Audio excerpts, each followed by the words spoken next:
Bismillahirrahmanirrahim. Assalamualaikum warahmatullahi wabarakatuh. Nama saya Munawar. Saya mahasiswa Universitas Muhammadiyah Palu, Fakultas Kesehatan Masyarakat. Pada kesempatan kali ini saya mencoba memberikan presentasi mengenai epidemiologi. Di dalam epidemiologi ada yang namanya transisi epidemiologi dan transisi demografi.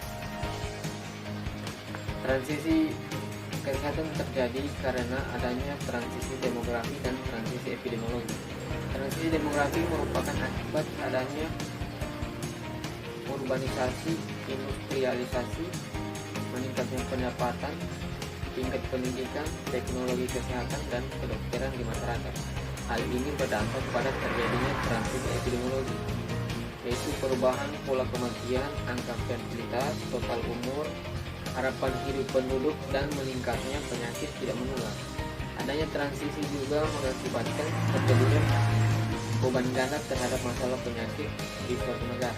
Teori transisi demografi adalah model yang menggambarkan perubahan penduduk dari tingkat pertumbuhan yang stabil tinggi atau tingkat fertilitas dan mortalitas yang tinggi ke tingkat pertumbuhan yang stabil atau rendah yang terjadi dari waktu ke waktu. Model transisi demografi dikemukakan tahun 1929 oleh ahli demografi Amerika Serikat bernama Warren Thompson yang lahir pada tahun 1887 dan wafat 1973, yang mengamati perubahan pada angka fertilitas dan mortalitas dalam masyarakat selama 200 tahun. Sedangkan menurut Abdel Umar 1971, transisi epidemiologi adalah proses perubahan bentuk dari pola mortalitas tinggi pada kelompok umur bayi dan anak serta epidemiologi kelaparan dan epidemik atau wabah, penyakit-penyakit infeksi yang dialami semua kelompok umur menjadi pola mortalitas dan penyakit degeneratif dan penyakit-penyakit buatan manusia, misalnya penyakit yang disebabkan oleh merokok yang banyak dialami oleh usia lanjut. Di negara-negara industri, transisi demografi terjadi sebelum abad ke-20. Teori transisi epidemiologi pertama kali dikeluarkan oleh seorang pakar demografi, Abdul Umar, pada tahun 1971, di mana saat itu dia mengamati perkembangan kesehatan di negara industri sejak abad ke-18. Data WHO tentang transisi demografi dan transisi epidemiologi yaitu lebih dari 2/3 atau 70% dari populasi global akan meninggal akibat penyakit tidak menular seperti kanker, penyakit jantung, stroke, diabetes, dan paru, obstetrik kronik, serta penyakit kronik lainnya. Penyakit-penyakit ini akan mengalami peningkatan yang signifikan secara global, regional, dan nasional pada tahun 2030. Ini menurut prediksi WHO. Pada tahun 2030 juga diprediksikan akan ada 52 juta jiwa kematian per tahun karena penyakit tidak menular, naik 9 juta jiwa dari 38 juta jiwa pada tahun 2018. Sedangkan TBC atau penyakit infeksi lainnya akan menurun dari 18 juta jiwa saat ini menjadi 16,5 juta jiwa pada tahun 2030. Negara-negara menengah dan miskin, penyakit tidak menular akan bertanggung jawab terhadap 3 kali dari tahun hidup yang hilang serta disability, dan hampir 5 kali dari kematian penyakit menular, maternal, perinatal, dan masalah nutrisi. Data Kemenkes tahun 2019 tentang transisi demografi dan epidemiologi di Indonesia memasuki periode aging population, di mana terjadi peningkatan umur harapan hidup yang diikuti dengan peningkatan jumlah lansia.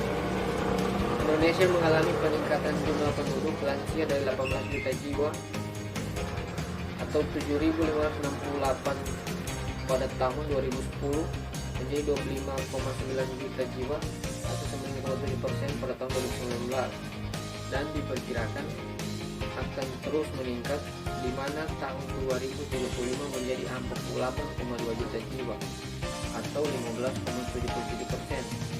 Saat ini menuju kepada kondisi populasi menua dengan persentase lansia sebesar 9,7%, sedangkan negara-negara maju sudah melebihi 10%, bahkan Jepang sudah melebihi 30%.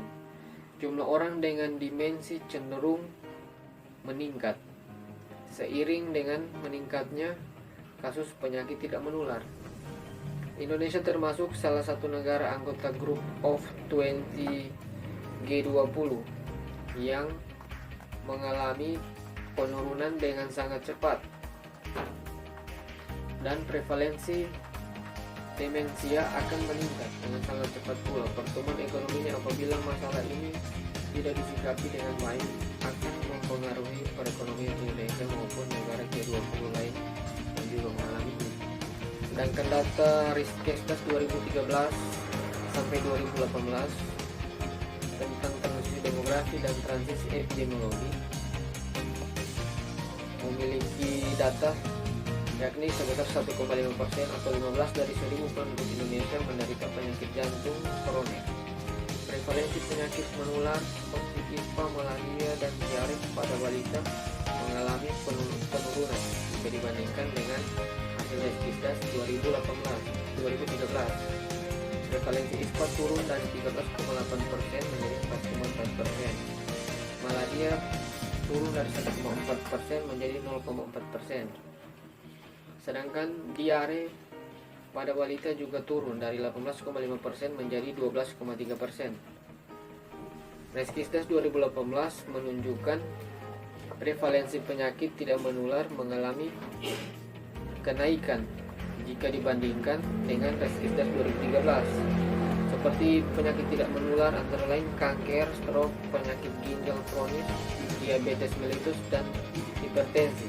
Prevalensi kanker naik dari 1,4% dalam Riskesdas 2013 menjadi 1,8%.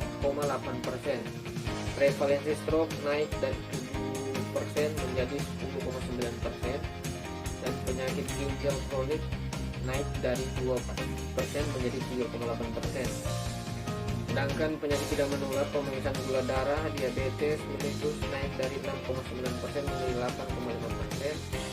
Dan hasil pengukuran tekanan darah hipertensi naik dari 25,8% menjadi 34,1%. Demikian sedikit uraian tentang epidemiologi pada kesempatan hari ini. Semoga bisa bermanfaat untuk kita semua. Dan apabila ada kesalahan, saya mohon maaf. Billahi taufiq wal hidayah. Wassalamualaikum warahmatullahi wabarakatuh.